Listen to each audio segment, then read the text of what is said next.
Welcome to Neural Nebulae, where we unravel the mysteries around artificial intelligence, clear up misconceptions, and explore its transformative impact on industries, its various use cases, and important considerations you need as you embark on an AI journey. In today's episode, we'll dive into retrieval augmented generation. We'll break down the architecture, discuss its value for contextual usage, and its applications and use cases, along with its strengths and weaknesses. My name is Randall Hunt, VP of Strategy and Innovation at Caylent, and joining me today is Clayton Davis, our Director of Cloud Native Applications Development. Hi, Clayton. Hey, Randall. How you doing today? Doing well. And then apologies if my voice is a little crackly during this. Recovering from a cold, but hopefully we'll be able to get through this with no issues. But with that said, let's jump right in. So, retrieval augmented generation, commonly referred to as RAG. There's probably a bunch of fun musical jokes to make about that, but it's like ragtime blues. No. RAG is the ability to enhance the LLM's context through external information. So the way that LLMs work in real time is that they will go and take the context, the amount of information, the text that you're providing to them, use the tokens in that text in order to generate responses to the tokens that you've passed in. Now, the LLM by itself does not have the ability to go out and enhance its context with additional information. So external tooling around the LLM has to be built in order to pass in that additional context at the time of inference. So Clayton, does that kind of gel with your understanding of retrieval augmented generation? Do you have any kind of concrete examples you could throw in? No, definitely. I mean, I think that's perfect. And with the context windows continually getting larger, I think RAG fits more and more into like the first thing you should try because you can do so much with it. But I mean, I think the simplest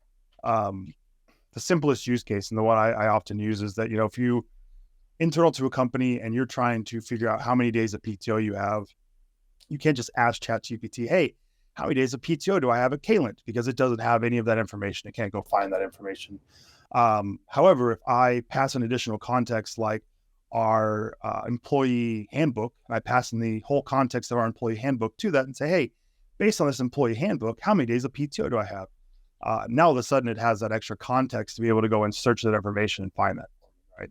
And so, it's a very dumbed down use case, and there's a lot of kind of tooling around that, I think, that helps enable it. But at its basics, right? If I copy and pasted the entire employee handbook into ChatGPT and then asked it a question, it's going to be much better to retrieve that information for me. So LLMs in general, the way that they are trained is by taking huge amounts of tokens in an unsupervised fashion and feeding them into these models, these transformer networks. And then we are seeing things evolve beyond transformers now. So we're seeing SSMs in the wild, but that's another topic. And then it's asked to predict what the next token is or what the middle token is. So LLMs can become optimized by increasing the number of tokens you're feeding in. So you could take, for example, the employee handbook module that you were just talking about and feed that into the model as a training step and then adjust the weights. The problem is we only see the emergent properties of LLMs when we get to very large parameter counts, billions of parameters in the models. And that requires thousands of tokens per parameter. So that means if you have billions of parameters, you need trillions of tokens. So to truly get fine tuning of a model, it can become quite cost prohibitive to feed in all of those additional tokens into the model. And then there are techniques like low rank adaptations or QLORAs that can improve that. But the reality is retrieval augmented generation and prompt engineering are often far less expensive and also sometimes more accurate, because feeding tokens into the LLM does not actually guarantee accuracy. It's just introducing that new information into the LLM.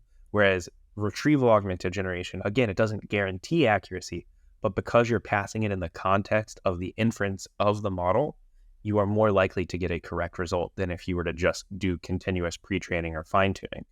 So that's a lot of the reason that retrieval augmented generation is preferred over other techniques. That said, there are real world examples where it makes sense to do both retrieval augmented generation and continuous pre-training and parameter efficient fine-tuning and even full fine-tuning. So if you are introducing, there's a popular model that's available in Bedrock created by Meta. It's called Llama 2. If you are creating a new sort of fine-tuned version of Llama 2, and you're introducing a lot of new vocabulary, let's say Llama 2 doesn't have a lot of exposure to, say, hospital hand washing policies. I'm thinking of something completely random. And you wanted to introduce all of the vocabulary around that to the model. You could do a step of continuous pre-training or parameter efficient fine-tuning, introducing all of this new information into the model, introducing that new vocabulary, those new tokens into the model, and then also further enhance it with retrieval augmented generation.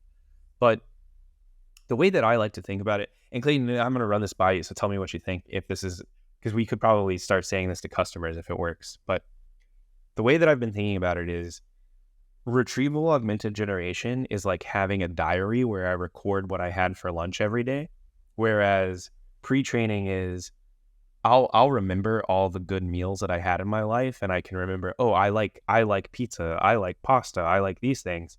But if you were to ask me what I had on December 25th of 1996, I would not be able to tell you. Whereas if I go and look it up in my diary, I could tell you precisely, oh, I had, fig pudding and ham and all this stuff. Does that make any sense? No, I like that a lot because it's the specifics versus the summarization, right? It's kind of where you end up there. But yeah, no, I think that makes a lot of sense, and you can get very specific with the RAG stuff, and we've seen it with customers already. The real kind of question that I think we face with customers is, with a combination of prompt engineering and a combination of retrieval augmented generation, I feel like we're able to solve close to 90% of the use cases that our customers come to us with. But that last 10% is always very interesting, and we can sometimes eke out another 5% just by doing additional prompt engineering. And then there are some advanced techniques for retrieval augmented generation, things like hide, which is creating a hypothetical document from other documents and combining sources. But I think 90% in many use cases is actually sufficient.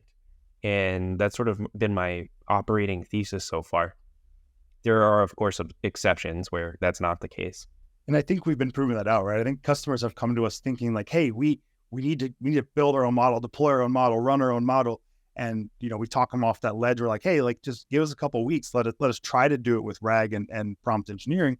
And it works pretty well. And the way, one of the ways I've explained to customers is that, using just prompt engineering and just RAG, you're using these things out of the box, right? And so when the next one comes out, it's a lot easier to upgrade and move versus if you're doing all this tweaking and tuning and running it yourself, you've got a lot bigger lift to upgrade. Or, hey, let me just try this new model out real quick and see what it does.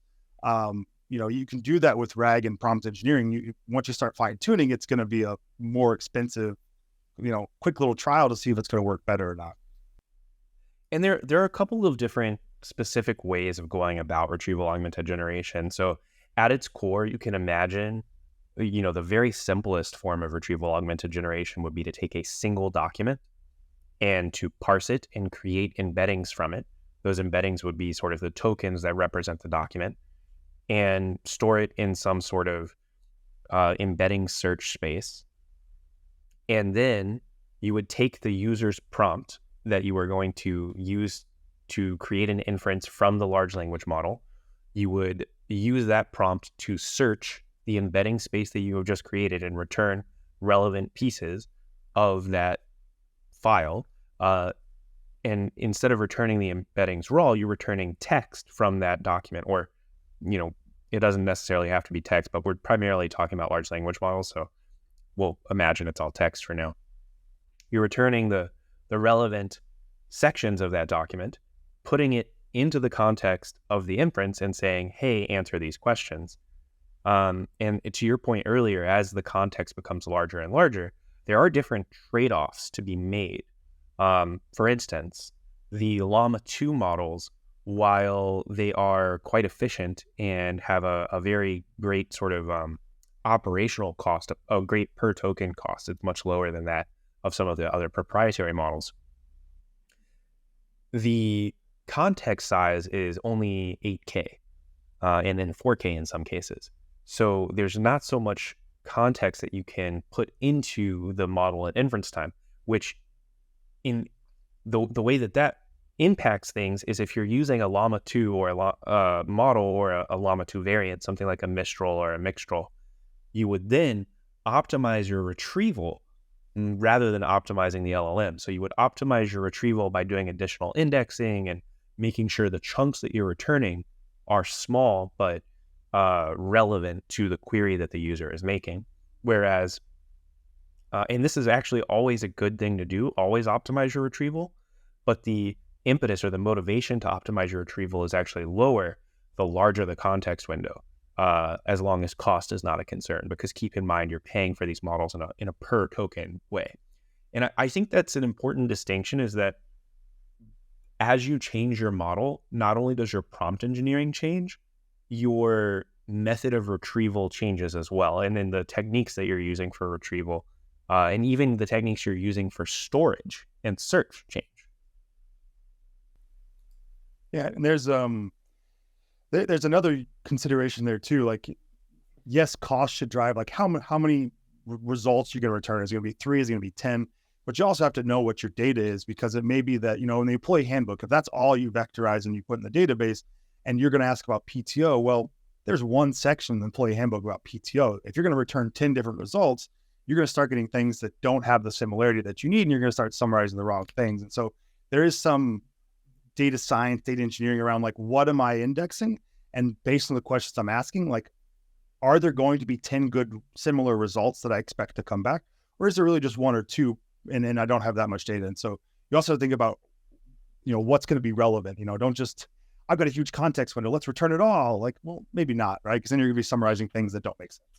And there's also, they've done analyses on the models, and the ability to retrieve from the context is not perfect. So you can do what's called a needle in a haystack search of the context that you're providing, where you can provide, the Claude 2 models or the OpenAI ChatGPT models, huge amounts of context, and then say, return this one obscure fact from the context.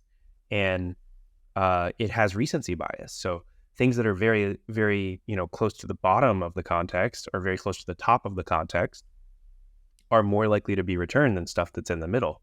And then it does lead to different kinds of optimization techniques, to your point. And I think that's interesting, and it's something that we've definitely developed quite a bit of experience with over the last, year now of messing around with these systems and building production quality applications for them. But we're also starting to do work. Well, we have been doing work not just with semantic retrieval, which is the embeddings and the searching. We've been doing retrieval in a non-semantic fashion as well. So basically translating, say, a natural language input into a structured query language and using the results that are returned from that SQL query to then infer an additional answer.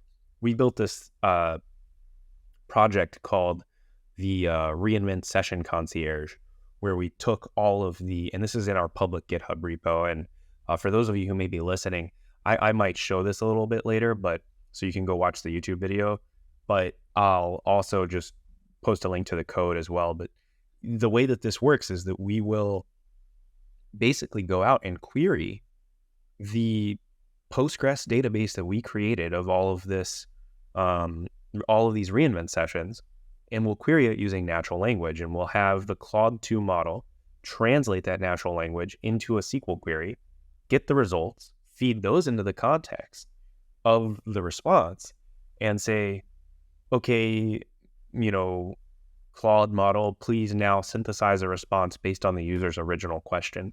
So that's a very interesting use case. And, we chose to use Postgres for that, which is something we can talk about a little bit later. But there are a lot of other options too. OpenSearch, for example, now allows for hybrid queries. So you can do both semantic and lexical search simultaneously. And you can normalize the scores between them as well, which can be really, really powerful. And I know, Clayton, that you've done quite a bit of work with OpenSearch so far, and maybe you could tell us a little bit about that. Yeah, no, I mean, OpenSearch, I do want to touch on one thing on your non-vector retrieval stuff, because I think it's been one of the more surprising things that we, we've got 50 POCs or so under our belt, and we've started having to categorize them as, RAG, non-RAG, but then within RAG, is it vector search or is it not? And I think a lot of people jump straight to like, oh, hey, the RAG concept, like you use a vector database and you do this. And it's important to try to figure out when you use one and when you don't. And structured data just doesn't go well into a vector store. And so, you mentioned Postgres, but we've done things where customers are giving us CSVs, a file or of data. And, we're using something like PySpark to have the LLM generate a query and query directly in a CSV because it's structured, right? Just because it's not in a database doesn't mean you need to vectorize it, right?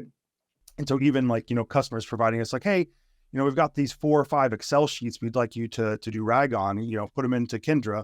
It's like, well, no, I don't think we need to put them into Kindra. I think we just need to, build, train the model to know which one to look at and then query them with PySpark. And so, there's a lot of non-vector retrieval stuff you can do, especially with structured data. But yeah, back to OpenSearch. Like I think OpenSearch is great. Same with PG Vector. They give you a lot of flexibility and a lot of customization. And so once you get past the POC stage, you can do a lot where you're doing vector queries, but then you can put a ton of metadata around it to know exactly what you, is it the text you're doing? Do you need a link to where that document actually came from? We're doing one right now where there's a question and answer.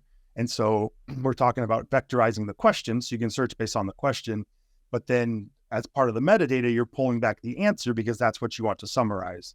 And so, you're not just chunking out the data, you're actually doing it in a very specific way, just because you know what data you have and what you're expecting to ask and what you're expecting to get back. So there's a lot of flexibility when you start using, your own vector stores. What's fascinating to me is that we've sort of made this transition of forcing ourselves to learn a new query language every time into basically using English as the query language and forcing ourselves to teach in the context window of the prompt. This is how you can interpret these different things that a user might ask and translate that into this sort of query.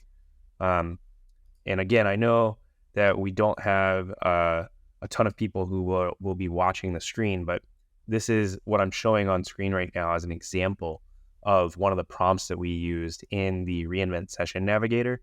And we store these prompts in DynamoDB so that we can version them by date and time. And so if we improve one, we can A/B test it and go back.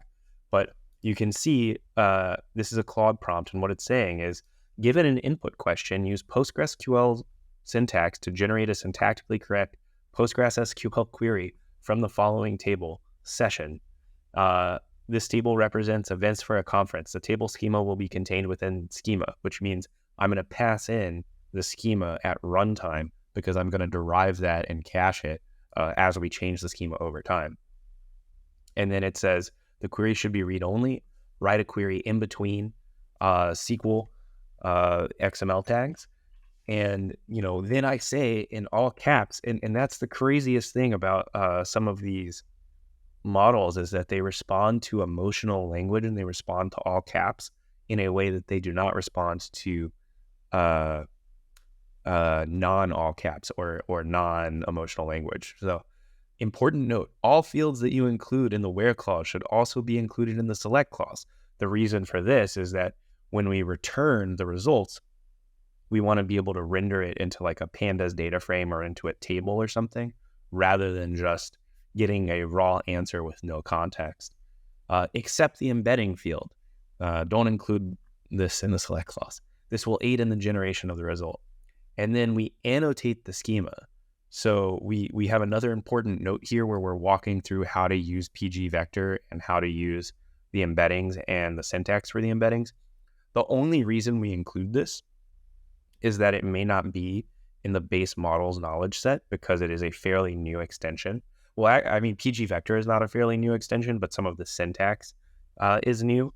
and it's really taken off recently. So we want to reinforce that context of the model. And then we, pass in the schema, and then we pass in a number of example questions. So, one example question is how many sessions are in the Venetian? And then we pass in the example generated query. And this is an example of prompt engineering where we're saying select count from session where venue name I like Venetian. And we can do other more complex queries, and we try to give it a diverse set of things. We try to introduce the idea that queries should use ors instead of and, so they should be as inclusive as possible as opposed to being as exclusive as possible, because we want to return results. This may differ for other applications that we build, but in the case of the reInvent Session Concierge, we're trying to return as many relevant results as possible.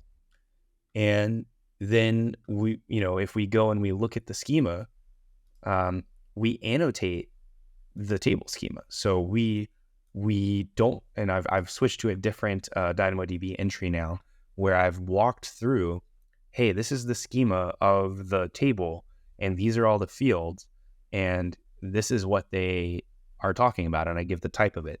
A tag topic is an array of strings. Topics covered in session, for example, and the session type is a string or it's an enum. These are all really, really powerful prompt engineering techniques that can drastically enhance the results. And then you can put in additional important notes. For instance, I say session ID string, almost always return this field. That is a common kind of technique that we can use in the annotation of this retrieval augmented generation to say, no matter what query you're running, this is relevant information that we need, even if we don't necessarily end up rendering it to the end user. It's still something that we can use on our side to kind of do analytics and things like that. But I like walking through this example because I think it's illustrative of taking natural language and querying a non-vector store. It's also been enhanced a little bit with a vector store at the bottom here in terms of embeddings, and that gives you that combo of both traditional search, lexical search, and the vector search. And we've really seen this sort of stuff start to take off within our customers. I mean, to Clayton's point just a moment ago, there have been some very interesting techniques that have been developed, and there's a lot of tooling now as well. But I think, now that we've sort of explored the use cases, we've explored some of the techniques for optimization and some of the techniques for the prompt engineering side of things, I think it's time to take a step back and go back to what embeddings are and why we use them, and some of the trade-offs that come with embeddings. Talking with someone today actually about embeddings, and incredibly powerful. But one of the things that I've noticed is that all the tooling out there, like Kendra or LangChain, make it so people don't actually see the embeddings or use the embeddings anymore. They're kind of like, they're abstracted away, right? So I think it's important to understand what embeddings are and why we use them, and the power they bring. Because, the example you were showing, right, isn't like, you didn't populate that with LangChain. That was very much more manual, right? And so once you understand that, you can get you can do RAG 2.0 almost, right? Because you can get a lot more advanced with it. And I think that's a very important point, though, Clayton, is what we did there is a manual implementation of retrieval augmented generation, but tools like LangChain do make it much easier, and that comes at the cost of flexibility. I would actually advise anyone listening to go and implement retrieval augmented generation manually, using whatever programming language you want. Do that at least once. That way you will really develop the kind of deeper understanding of what's happening, because LangChain extract, it takes away a lot of the complexity, and you sometimes miss exactly what's happening under the hood. Yeah, with a vector store, I think is important, right? Like, not just a database, but doing it with a vector store and embedding your own data. And there's some blog posts out on the Caylent website where I took, I think OSHA data, right? Just publicly accessible data, and made like a chat bot for it, right? Just to try it out. And so if you don't have data, just go find a data set out online and use that as your data set. Exactly. So when it comes to embeddings, we have a couple choices within the AWS ecosystem. What I've seen used most is actually the Hugging Face embeddings. There's also the OpenAI, I think they're called the Ada 2 embeddings. But within Bedrock, you have the choice of the Titan embeddings, and these are multimodal embeddings as well. So that means it can take both image data and text data, and the vector similarity would be the same. So if you were to store the text goldfish, for example, and a picture of a goldfish, they would both correspond to the same rough vector. That's really cool and exciting, and it unlocks a lot of interesting search techniques. But keeping it kind of focused on primarily large language models, our experiments have shown that the Cohere embeddings are some of the best. And the reasoning for this is a number of different things. So first of all, there is the size of the output vector. So the Titan embeddings, for example, will output a vector of the size 1536, which means there's 1,536 numbers in the array that is the vector representing the output of up to an 8K context of the Titan embedding. Now, the problem with this is that it doesn't often, prior to GenAI existing, the vector search databases were not optimized for large embeddings of that size, or large vectors of that size. They were actually optimized for much smaller vectors. That problem is going away as people realize the value and the capabilities of slightly larger vectors. But the Cohere embeddings are outputting both 512 and 1024 variants, which are more searchable, we found. And then the Hugging Face outputs are 512 and like 700 or something. And then the OpenAI ones are also 1024. So these smaller embeddings, these smaller output vectors, we've actually found that the performance of the smaller output vectors is higher. So when you get better semantic similarity search, and there's a lot of common benchmarks and techniques that, you can go read blog posts and academic papers about all of those, but all of the academic research currently backs up that situation, that the smaller vectors are better for search.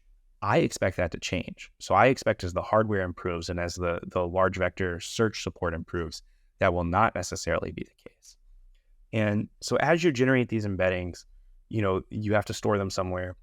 And like I said, there's a secondary point. So we've talked about the size of the vector as the first point, but there's also a secondary point, which is the quality of the vector. So there's two things to break down the quality of the vector here as well. And that is the set of input tokens that go in.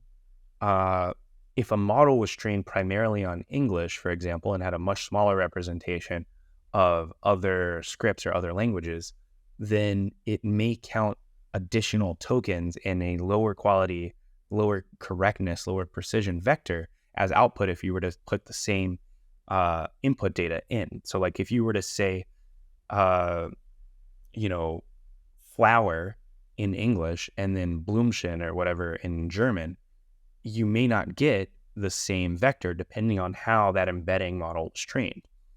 We've actually seen this manifest with some of our customers. We had a customer that was parsing a lot of East Asian languages text, things like everything from Hindi to Mandarin to Cantonese to Japanese and a little bit of Russian language as well. So this customer was parsing all of these scripts that were not well represented or not as well represented in the embedding that we were using prior to switching to Cohere. And we were also getting charged for more tokens for the non-English script.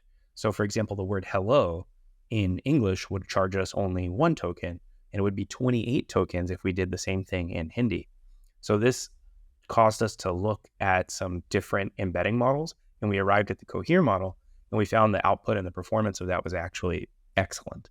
So we've been using Cohere for a couple of different customers for the embedding side now. Most of that's still, I would say, in the proof of concept phase, although because once you generate all of these embeddings, you're going to pay a fee to basically take your entire data set, send it into these embedding models, and then store the output vectors. So customers have been still exploring and a little bit hesitant to go and index everything in the whole wide world. That said, we're in January of 2024 now, and we are starting to see customers move into production with that, which is exciting because it's really letting us play with vector storage at scale. Have you seen this, Clayton, the kind of differences in embeddings, and then also, I guess, the comparison to Kindra? Yeah, we haven't done a ton of trial and error with embeddings, right? Like we've done a ton of POCs, right? And it's usually pick one and get it to work, and then you come back and you can try different things. We've done a lot with Kindra. Kindra is almost it's like we mentioned with LangChain. It abstracts a lot of the things away from you. Early on I was not a fan of Kindra, but I have since become more of a Kindra fanboy as time has gone on. Just it makes, I mean, when you're talking about customers and vector stores and POCs and showing the power of Gen AI, Kindra is the quickest and easiest way to do it. It does come at a little bit higher cost than some of the other things, but like it's got so many connectors. You just point it at something and say go. It's going to index it for you.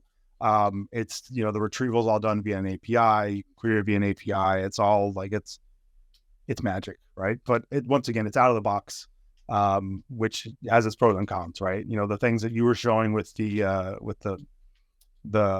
reinvent search, like that does not work with Kindra. You could your tool would be much worse if you used Kindra. However, I would argue that if you started with Kindra kind of as a proof of concept, you would have been able to see that like, hey, this is going to work. Here are the next steps we need to take to make this better. And that's what we're seeing a lot with customers, right? Like, let's start with Kindra. Let's get it done in a week or 2 weeks. And then now we understand your data, we understand what you're trying to do, and we can better say like, hey, I think these are the steps you need to take to get to the MVP of what you're trying to do next, right? To get it in front of clients or whoever your customers are going to be. I agree entirely. In that I took the exact same path that you took, Clayton. Is I was at first thinking, oh man, Kindra, it's so expensive. I don't have a ton of control, but the ease of use of being able to just turn it on, crawl some documents. I don't have to worry about embeddings. I don't have to worry about the retrieval queries or annotation of the schema or continuous crawling or anything. Kindra just manages all of that for me, and that really does let me get started a lot faster. If I had to predict the way most customers will evolve, they may start with Kindra just to do the proof of concept, as you're saying, and then evolve into multiple other data stores that allow for customization of the retrieval, and kind of reach these multi-retrieval scenarios. That's my prediction. I'm wrong all the time though, so we'll see what happens. I agree. And I think one of the biggest learnings we've had going through these POCs is that it's not like vector store isn't the answer to everything with RAG, right? And I think going into these, we thought vector store was like everything's got to be vector store, everything's going to be similarity search, and so we went for that. But as we're going through these things, we're seeing like, hey, your data is structured or semi-structured. Let's try to be more creative in how we're getting that data out. Or hey, some of your data is structured and some of it's not. So instead of shoving everything into Kindra, let's shove some of it into Kindra, but let's also take some of it and try to just query it directly. And so like to your multi-retrieval point, like I do definitely think that's the way things are going to head as people understand vector stores and the data that they need to answer these questions that they're trying to ask. Absolutely. So I want to walk through some of the algorithmic and index differences very briefly, and then I think we can talk about all of the different options and data stores and how they implement these things. And then I think we'll just sort of close everything out. But the core sort of algorithms that we're using right now are like Euclidean distance. That's the traditional sort of search for vectors. And then there's things like inner product, and then there's things like cosine distance or cosine similarity.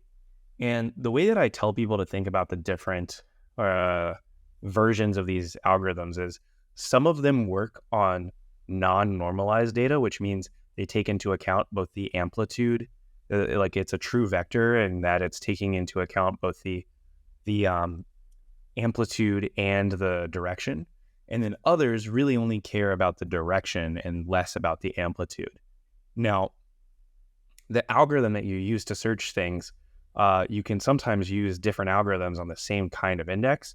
But I think cosine similarity is really what a lot of the industry has arrived at in terms of how they're searching.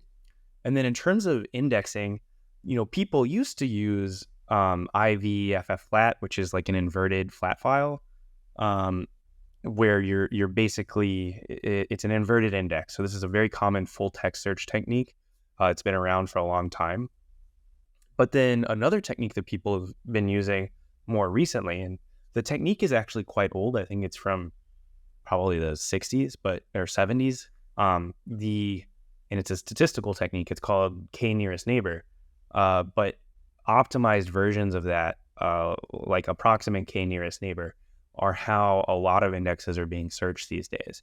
And there's a lot of tuning that you can do with that algorithm and with that index to, if you have a good understanding of what your underlying data is, or if you've done some statistical analysis on your data, a K nearest neighbor search can be extremely efficient and extremely powerful and accurate. And then more recently, I think since a couple of years ago, people have started using HNSW, which is I think it's hierarchical or highly navigable small world. Someone can correct me in the comments, I guess, because I can't remember all the definitions. But HNSW is actually a really, really powerful search implementation that is, in my opinion, like a much better version of K nearest neighbor for generating correct vector search results and semantic results. Now, HNSW was not available in Postgres prior to, I think, 2023. I think in 2023 is when HNSW got added to PG Vector. And the way that came about is, in my opinion, a very interesting story. So Supabase and AWS, the two companies, they collaborated with the person who maintains PG Vector. Pardon me, I can't remember their name, but they worked together basically to get HNSW implementation into Postgres, which really made Postgres sing in terms of vector search performance. So OpenSearch also got a lot of really great additions into the ability to tune these K nearest neighbor indexes. So if you think about it, stores like Pinecone is a specialized vector store that uses HNSW. I think it also has a couple of other options. PG Vector has HNSW. It has IVFF flat or IVF flat. It has a couple other kind of tuning options and size options. And then OpenSearch uses K nearest neighbor. And then Kyndra, we don't really know what it's using, although from our experience, it seems pretty clear it's using some form of K nearest neighbor. But that's sort of abstracted away from you. You don't have to care about what the underlying algorithm is. And then MongoDB also uses K nearest neighbor. And one of the interesting differences between MongoDB Atlas and its implementation of vector search versus Amazon's DocumentDB and its implementation of vector search is that DocumentDB uses the HNSW search. So it actually outperforms the KNN search from MongoDB, which honestly is like one of the few times I've seen DocDB really get something right where MongoDB might have gone down the wrong path. So I'm very interested and excited to see how that develops. But now that we've covered sort of all the stores and all of their algorithms, and by the way, that was not by any means an exhaustive covering of all of the different algorithms and techniques. There's a lot of different things out there. So we will, after covering all of those, like with Gen AI in general, it's a lot of trial, error, test, repeat. Do you recommend similar for trying to choose the way you index stuff, different stores? Like, do you recommend trying a couple or like, I guess more specifically, the way you do your index searching, right? Like, is there a right? Is there a wrong? Is there a, test a few of them? I think that's a great question, Clayton. The way that I think of it is access pattern driven development. So if I know in advance what my access patterns are going to be, I can do so the ideal world, right? If everything is going perfectly, which by the way, in our business, it never does. But if everything is going perfectly prior to getting started, I know all of my access patterns, and I know the statistical telemetry information about all of my data. I know, how often am I adding new data? What is the size of my data? What's the average chunk size? What's the average change data? All of those sorts of things. If I have all of that information, I can mathematically derive the correct index and the correct technique. Since that's never actually happened in real life in the history of consulting, what we typically do is if we have the data available, we'll do some statistical analysis of the data to understand, we can do things like n-grams, or there's all kinds of different techniques, and our data science team would be better equipped to really talk through all of the techniques there. But there are ways that we can say, oh, this data set is going to be very amenable to approximate k nearest neighbor, or this data set is actually perfect for HNSW with, this kernel size and, this amount of top K and this amount of top P. Those are just sort of parameters that you can put in. So that is often what we'll start with, is we'll say, well, no, actually often what we start with is Kyndra, because then we don't care about it and we get to see some of the access patterns of real world usage. So we'll start with like a KNN or an HNSW style index in a traditional data store. And then sometimes it depends on the customer's existing data store, right? You don't want to introduce a brand new database into your architecture just for the purposes of vector storage. So if you have an existing Postgres deployment, PG vector is probably the way that you want to go, because you already have the organizational muscle memory around maintaining and running Postgres. If you have an existing MongoDB cluster, maybe the MongoDB AKNN is the way you want to go, because you already have that existing MongoDB experience. There are exceptions to that rule. So Greenfield will often pull in a brand new database for people just because it's being created new. There's not a ton of stuff that we have to do. But my preference, my personal preference, this is not a Caylent endorsed opinion. This is just a Randall opinion. I always do PG vector, and then I do access pattern driven development, and I look at the slope query log, and then I adjust the HNSW index based on the slope query log. Awesome. And then last question on this. So for people listening that you did tell them to go and do this by themselves, right? And go to do it. There isn't a wrong answer when you're POCing, right? Like you can use any of these. They're going to work. One may just work better than another. And it matters more when you get to production. But from a POC standpoint, like pick one, use it, move forward. It's still going to work. And I've said this before in other episodes, but I think getting started is an art and optimizing is a science. So, getting that canvas from a blank page into, oh, that's a Taylor Swift thing, right? Is blank space baby. Yeah, going from blank space baby into a real world, like this is a thing that's working, you can then go and optimize, and you can programmatically optimize, which means you can store an A/B test and you can compare the full thing. And that's why telemetry in your applications is so important, because if you're only measuring and optimizing for retrieval, you could go and make the best retrieval in the world, but your responses on the generative side still suck. And it's because your retrieval may be wicked fast, super performant, you can put all the documents in the world in it, but the actual output is still incorrect. So maybe you're chunking it wrong, maybe all this is wrong. So you really need to have continuous telemetry from, end user generated request to LLM to retriever, back to LLM, back to end user result, and then tie that all together. And it takes time. And you want to look at like your TM95 and your TM99 sort of results from both a performance and from an accuracy standpoint. Yeah, it's fun. I mean, that's the fun part for me, is once we have something working and real users are playing around with it, we get to really dive deep into the data and optimize it. That optimization component, we'll sometimes like rewrite an entire prompt because we realized, 90% of this goes unused. But yeah, I mean, we really had a great time experimenting with this, and there's one last technique that happens in retrieval augmented generation that can be very helpful, and this is possible in both Kyndra and in OpenSearch, and it's called reward modeling. It's not really reward modeling. It's more of a filter that's applied after the search.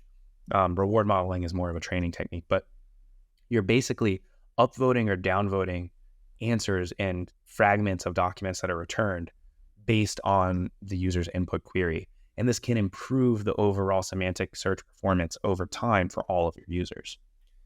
So we'll talk about that in another episode, because I think reward modeling on both the search side and on the training side is worth diving in deeper.